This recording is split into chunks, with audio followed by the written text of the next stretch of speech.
कि मैं किसकी इज्जत करता हूं नहीं करता हूं, मेरा अंतरात्मा जानता है।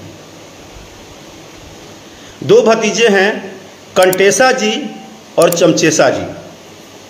मैं आज पहली बार उन दोनों का नामकरण। जैसे कि आपने इस वीडियो क्लिप में देख रहे होंगे, पवन सिंह और राकेश मिश्रा के मध्य गाना को लेकर विवाद छिड़ा हुआ था, वो रुकने का नाम नहीं ले रहा है। इससे पहले मैं एक वीडियो बनाया था, उसमें दीपक सिंह और विशाल सिंह लाइव आकर के राकेश मिश्रा को भला बुरा कहते हुए नजर आ रहे थे और कहते हैं कि जिसके गाने को गाने से तुम्हारा सेल्फ रिस्पेक्ट तो ठेस पहुंच रहा है, अगर वो नहीं रहता तो आज तुम इस मुकाम में नहीं पहुंचे होते। अगर आपको इसका पूरा वीडियो देखना है तो लिंक इन द डिस्क्रिप्शन। और जहाँ बात करें राकेश मिश्रा जी का, तो उन्होंने आज लाइव आकर कहा कि 2 कौड़ी के यूट्यूबर मुझे बताएंगे किसका गाना गाना है मुझे, किसका नहीं। इस वीडियो क्लिप को देखने से साफ जाहिर होता है कि कहीं न कहीं राकेश मिश्रा जी का विवाद पवन सिंह से नहीं बल्कि 2 यूट्यूबरों से है। और उन 2 यूट्यूबरों का जिक्र भी अपने लाइव वीडियो में राकेश मिश्रा जी किए हैं, जो उनका टांग खींचने में हमेशा से लगे रहते हैं। इसी तरह भोजपुरी इंडस्ट्री में विवाद चलते रहा तो आगे भोजपुरी इंडस्ट्री को गर्त में जाने से कोई नहीं रोक सकता। बाकी इस संबंध में आपका क्या राय है, कमेंट बॉक्स पे हमें जरूर बताएं।